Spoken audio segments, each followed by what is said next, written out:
আসসালামু আলাইকুম রহমতুল্লাহি ওবরকাতুহু। সম্মানিত দর্শক, বাংলাদেশের রাজনীতিতে শেখ হাসিনার কতটুকু গুরুত্ব রয়েছে বা আগামী দিনে তিনি রাজনীতিতে ফিরতে পারবেন কি পারবেন না, ক্ষমতায় আসতে পারবেন কি পারবেন না, বা সারা জীবন কি তাকে পলাতক হিসেবে থাকতে হবে কিনা, এসব বিষয়ে আলোচনার চাইতে সবচেয়ে গুরুত্বপূর্ণ যে বিষয় সেটা হলো চলমান এই সময়টিতে কেন বারবার প্রতিদিনই তাকে নিয়ে আমরা আলোচনা করছি। কেন টেকনাফ থেকে তেঁতুলিয়া পর্যন্ত বারবার শেখ হাসিনা, শেখ হাসিনা? কেউ গালি দিচ্ছে, কেউ তার পক্ষে বলছে, কেউ তার জন্য দোয়া করছে, কেউ তাকে চাচ্ছে, কেউ তাকে নিয়ে স্বপ্ন দেখছে, কেউ তাকে নিয়ে ভয় পাচ্ছে, কেউ দুঃস্বপ্ন দেখছে ইত্যাদি আরও অনেক কিছু। যেমন আমি একবার একটা অনুষ্ঠানে বলতেছিলাম যে শেখ হাসিনা আসতে পারে দিল্লির পক্ষ থেকে। তো কমেন্টস বক্সে গিয়ে দেখলাম যে একজন লোক, বেশ সিনিয়র পরিচিত লোক, তিনি বললেন যে রনি ভাই, আপনি এই কথাগুলো আর কখনো বলবেন না। এর কারণ হলো গত ১৫ বছর ধরে তার দ্বারা এতটা নির্যাতিত হয়েছি যে সে সে ফিরে আসবে এই কথা স্মরণ করার সঙ্গে সঙ্গেই আমার দম বন্ধ হয়ে যায় এবং আমার মধ্যে আতঙ্ক তৈরি হয়ে যায়। সাইকোলজিক্যালি আমি ডিসঅর্ডার হয়ে পড়ি। তো এই যে একটা অবস্থা, মানে আমি নিজেও ঠিক এই বিষয়গুলো জানতাম না। তার ফলে কি হচ্ছে, এই বাংলাদেশে শেখ হাসিনাকে যে আলোচনা, এটার মনস্তাত্ত্বিক বিষয়টা অনেক অনেক গুরুত্বপূর্ণ বাস্তবতার চাইতে। যদি আপনি বাস্তবতা ধরেন তাহলে শেখ হাসিনার বয়স এখন প্রায় ৭৮ বছর। আমাদের দেশের আবহমান বাংলার যে স্বাভাবিক অবস্থা, এই ৭৮ বছর বয়সে কর্মক্ষমতা থাকে না। দ্বিতীয়ত, তার চোখ এবং তার কান এ দুটো সেই ২১শে আগস্টের যে ভয়াবহ গ্রেনেড হামলা, এই গ্রেনেড হামলায় তার এই দুটো অঙ্গ মারাত্মকভাবে যাকে বলা হয় আহত হয়েছে, ক্ষতিগ্রস্ত হয়েছে। ফলে তিনি কানে কম শুনেন এবং চোখেও ঠিকমতো দেখতে পান না। তো এই দুটো জিনিসে যখন মানুষের ভারসাম্য থাকে না, অর্থাৎ শোনা এবং দেখার ক্ষেত্রে, তখন সেখানে অনেক কিছু ইমব্যালেন্সড ঘটনা ঘটতে থাকে। তিনি ক্ষমতায় ছিলেন অনেকে বলেনি, কিন্তু বাস্তবতা হলো যে কোনো মানুষের যদি দৃষ্টিতে প্রতিবন্ধকতা থাকে এবং শ্রবণে প্রতিবন্ধকতা থাকে, দৃষ্টি এবং শ্রবণ প্রতিবন্ধী হিসাবে তিনি অন্য ১০টা স্বাভাবিক মানুষের মতো নন। ৩ নম্বর হলো তিনি যে ট্রমার মধ্যে গিয়েছেন, একটার পর একটা ট্রমা। ১৯৭১ সনে তার প্রচণ্ড ট্রমা, এবং অনেকে বলেন যে জয়ের মধ্যে অটিজম আছে, তো বা পুতুলের মধ্যে অটিজম আছে। এটা অস্বাভাবিক কিছু না। এর কারণ হলো জয়ের জন্ম সেই ১৯৭১ সনের এই মুক্তিযুদ্ধের সময়। তো এই পুরো মুক্তিযুদ্ধের সময়টিতে সারা বাংলাদেশের যে অবস্থা, সেখানে একজন গর্ভবতী নারী হিসেবে তার মধ্যে যে ট্রমা ছিল, সে ট্রমাটা অটোমেটিক্যালি জয়ের মধ্যে চলে যাবে, এবং এটাই প্রকৃতির নিয়ম। ফলে জয়ের মধ্যে ট্রমা থাকবে, জয়ের মধ্যে অটিজম থাকবে, অস্বাভাবিকতা থাকবে, এবং শেখ হাসিনার মধ্যেও থাকবে, এতে কোনো সন্দেহ নেই। আবার পরবর্তীতে ৭৫-এর ১৫ই আগস্টের পর তার জীবনে যে ঘটনা ঘটেছে, শেখ হাসিনার জীবনে যে ঘটনাগুলো ঘটেছে, সেই ঘটনা আপনার আমার জীবনে যদি ঘটতো, আপনি আমি অনেক হয়তো উন্মাদ হয়ে যেতাম, পাগল হয়ে যেতাম, অনেক আত্মহত্যা করতাম।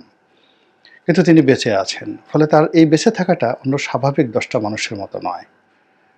সে সিংহাসনে বসেছে, গণভবনে থেকেছে, মাছ ধরেছে, অনেক কিছু করেছে, দালাল ফড়িয়াদের সামনে বসে রং তামাশা করেছে।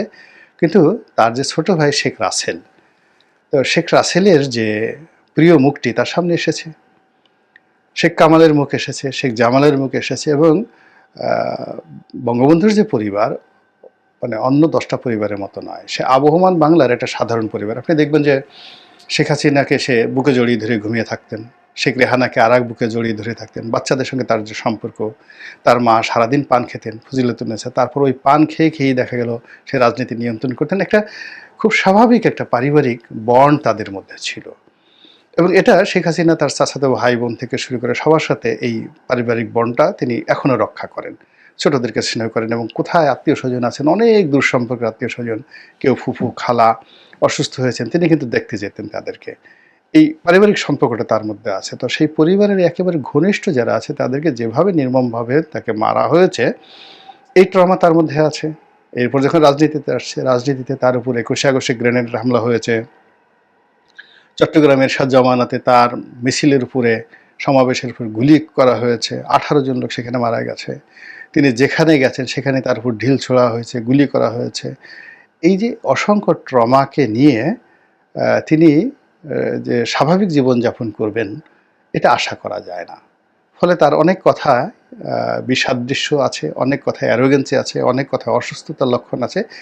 এটাই স্বাভাবিক। কিন্তু যতদিন তিনি ক্ষমতায় ছিলেন, রেগুলার মেডিকেল ট্রিটমেন্ট, মানুষের ইতিবাচক কথা, মানুষের যাকে বলা হয় প্রমোশন, বিভিন্ন কারণে তিনি দেখা গেল যে রাষ্ট্র ক্ষমতার এই চেয়ারে বসে অনেকটা সুস্থ ছিলেন। কিন্তু এখন তিনি প্রবাসে আছেন এবং শি হ্যাজ লস্ট এভরিথিং।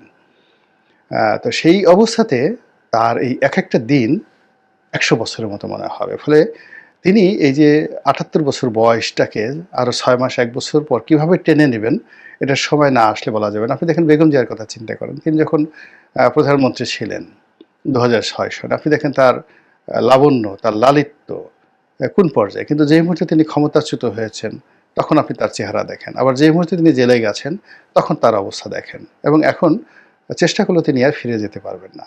তো এরকম রাষ্ট্র ক্ষমতা মানুষকে অনেক কিছু করে। তো আমাদের ডক্টর মোহাম্মদ ইউনূস দেখেন এখন কত সুন্দর চেহারা হয়ে গেছে, পালনে ছাড়েন। তো শেখ হাসিনা সেই অবস্থা থেকে এখন আরও ১ বছর পর, ৬ মাস পরে বাংলাদেশের সুস্থ হয়ে তিনি ফিরে আসবেন। আবার ৭৯ বছর বয়সে, ৮০ বছর বয়সে আবার ক্ষমতায় বসবেন, আবার তিনি ছোটাফেরা করবেন, আবার সেই বঙ্গভবনে বসে তিনি দেশ শাসন করবেন, আওয়ামী লীগের সভানেত্রী হিসেবে টেকনাফ থেকে তেঁতুলিয়ে ঘুরে বেড়াবেন। এটা একেবারে অসম্ভব একটা বিষয়, একেবারেই অসম্ভব একটা বিষয়। কাজে এটা নিয়ে যারা কল্পনা করছেন, তারা সাইকোলজিক্যালি কল্পনা করছেন নিজেদের স্বার্থে। বিকজ হতাশা তাদেরকে গ্রাস করেছে এবং তারা বিকল্প কোনো নেতৃত্ব পাচ্ছে না। আরবিতে যেটাকে একটা শব্দ আছে, এজহারে তাজাল্লুল, মানুষের মধ্যে একটা গোপন মেশিন থাকে। সেই গোপন মেশিনের কারণে মানুষ করে কি, অন্যের যাকে বলা হয় আনুগত্য করে, তার কাছে মাথা নোয়ায়, তার হাতে চুমু দেয়, তার নেতৃত্ব মেনে নেয়। এই যে মানুষের মধ্যে যে অপরের আনুগত্য করার যে তার যে প্রবৃত্তি, এটাকে আরবিতে বলা হয় এজহারে তাজাল্লুল। এই জন্য অনেকে মাজারের কাছে চলে যায়, অনেকে পীর বাবার কাছে চলে যায়, অনেকে নেতার পিছে গিয়ে বসে থাকে, কোনো কাজ নাই কর্ম নাই, ঘর থেকে বের হয়ে, ইভেন স্ত্রী, নববিবাহিত স্ত্রী, তাকে রেখে চায়ের দোকানের সামনে এসে ১ কাপ চা খেয়ে একটা বিড়ি ধরিয়ে বা একটা সিগারেট ধরিয়ে ওই পাড়া মহল্লার একটু নেতা টাইপের তার একটু কথা বলা, গুণগান করা, এই জিনিসগুলো মানুষের মধ্যে সহজাত। তো এইরকম অভ্যাস আমাদের যেহেতু সব মানুষের মধ্যে আছে, এই জন্য যারা আওয়ামী লীগ করেন তারা এখন বিকল্পভাবে তো কাউকে পাচ্ছে না, তারা এই শেখ হাসিনাকে, তার এই বয়সকেই তারা এজাহারে তাজাল্লুল হিসেবে ব্যবহার করে, এই তিনি আজ আসছেন কাল আসছেন, এটা বাস্তবে সম্ভব না হলে ওটা দিয়ে তিনি বেঁচে থাকার অবলম্বন হিসেবে এই কথাগুলো বলে তিনি এক ধরনের তৃপ্তি পাচ্ছেন। এবং এইটা হলো ওয়ান সেট অফ ইলিউশন, কল্পনা। এই কল্পনার সঙ্গে আপনার প্র্যাকটিক্যালি ম্যাথমেটিক্যাল যে বাস্তবতা, মানে অঙ্কের যে বাস্তবতা, এটা সম্ভব নয়। এগুলো এক।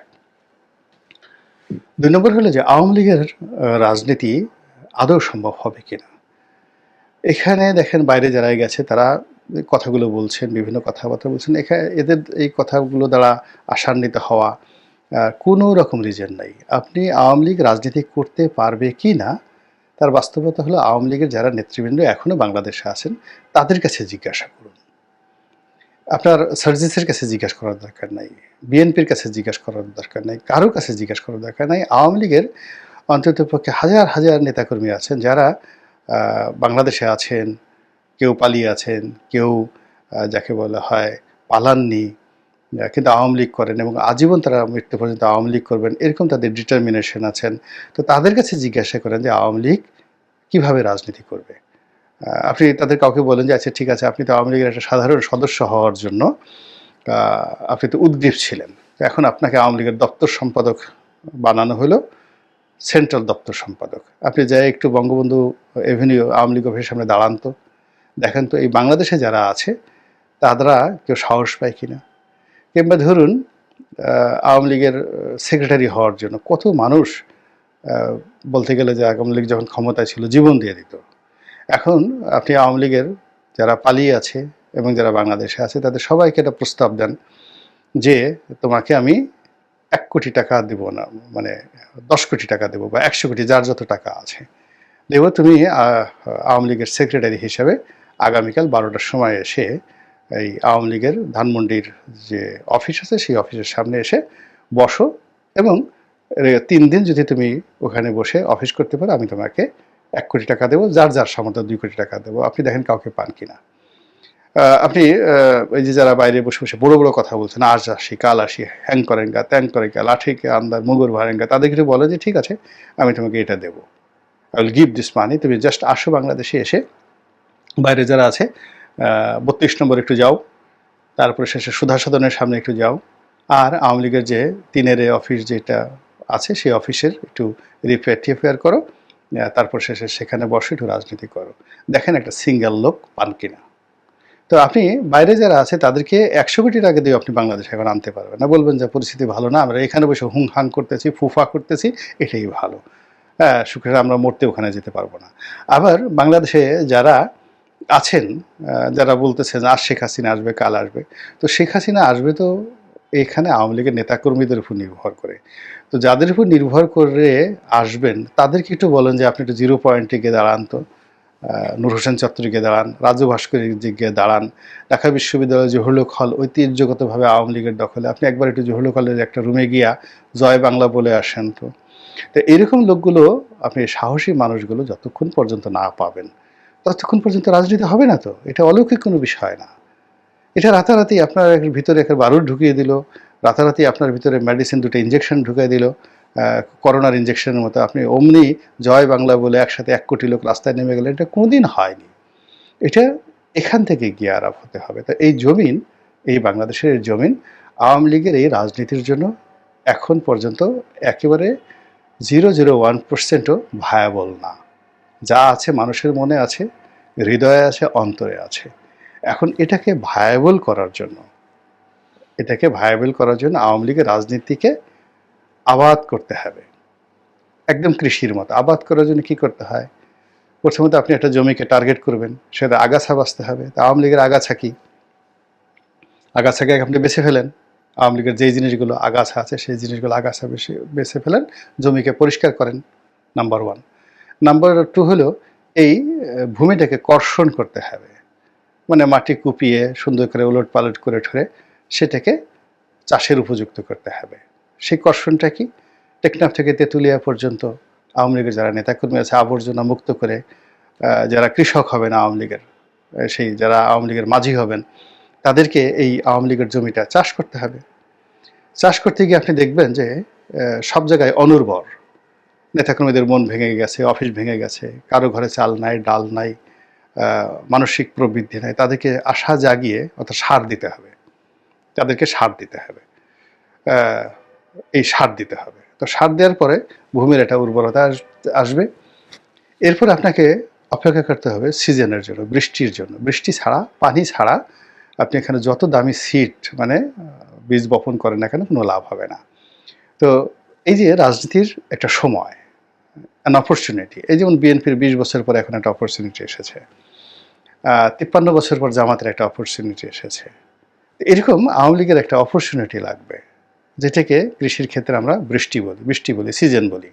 শীতকালের শস্য কখনো বর্ষাকালে হয় না, এরকম একটা সময় লাগবে।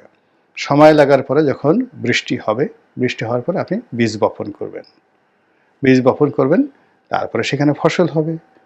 ফসলকে আপনি ধীরে ধীরে আপনি বড় করবেন, তারপরে আপনি রাজনীতির যে ফল বা ফসল ভোগ করবেন। 75-এর 15 আগস্ট থেকে 96 সন পর্যন্ত টানা 21 বছর কি সংগ্রাম করেছেন আওয়ামী লীগের যারা লোকজন, একটু স্মরণ করেন তো, কতবার মার খেয়েছেন, কতবার কি করেছেন। তো সেখানে যে পরিবেশগুলো ছিল তার সাথে এখন পরিবেশ আরও 100 গুণ জটিল হয়ে পড়েছে। আর 3 বছরে যে অপকর্মগুলো ছিল, ভুল ছিল, ভ্রান্তি ছিল 75-15 আগস্ট থেকে, এটার 90% যাকে বলা হয় মানে বাকশালী শাসন থেকে শুরু করে অন্য যা কিছু আছে 90% মাটি চাপা পড়ে গিয়েছিল বঙ্গবন্ধুর পরিবারের রক্ত দ্বারা। বাকি 10%, এই 10%কে যাকে বলে কাটিয়ে ওঠার জন্য 21 বছর শেখ হাসিনার মতো নেতৃত্ব লেগেছে, আব্দুর রাজ্জাকের মতো নেতৃত্ব লেগেছে, ডক্টর কামাল হোসেনের মতো, তারপরে এর পেছনে কে না শ্রম দিয়েছে? জহুরা তাজউদ্দিন দিয়েছেন, মিজানুর রহমান চৌধুরী দিয়েছেন, ডক্টর কামাল হোসেন দিয়েছেন, আব্দুর রাজ্জাক দিয়েছেন, অসংখ্য মানুষ, আমেনা মানে জহুরা তাজউদ্দিন দিয়েছেন, সাজেদা চৌধুরী দিয়েছেন। এরা রাজনীতি করতে করতে এরকম শত শত মানুষ মারা গিয়েছেন, বঙ্গবন্ধুর যারা সহকর্মী, যারা জাতীয় রাজনীতিবিদ। তো ওইরকম আগামী 20 বছরে কত মানুষকে এইভাবে আত্মাহুতি দিতে হবে, এইভাবে রাজনীতি করতে হবে, ভূমি চাষ করতে হবে, চেষ্টা করতে হবে, তারপরে হয়তো আবার আর একটা সুযোগ আসবে। তার আগে আওয়ামী লীগ ক্ষমতায় আসবে, মোদি ক্ষমতায় বসায় দেবে, ট্রাম্প আসবে। এটা আত্মতৃপ্তির জন্য ভালো, বেঁচে থাকার জন্য ভালো, আশান্বিত হওয়ার জন্য ভালো, কিন্তু এই সমস্ত চিন্তা চেতনার কোনো বাস্তব ভিত্তি সাধারণত আমি দেখি না ইতিহাসে কখনো। আল্লাহ আমাদের সবাইকে হেদায়েত দান করুন এবং হেফাজত করুন। আসসালামু আলাইকুম ওয়া রাহমাতুল্লাহি ওয়া বারাকাতুহু।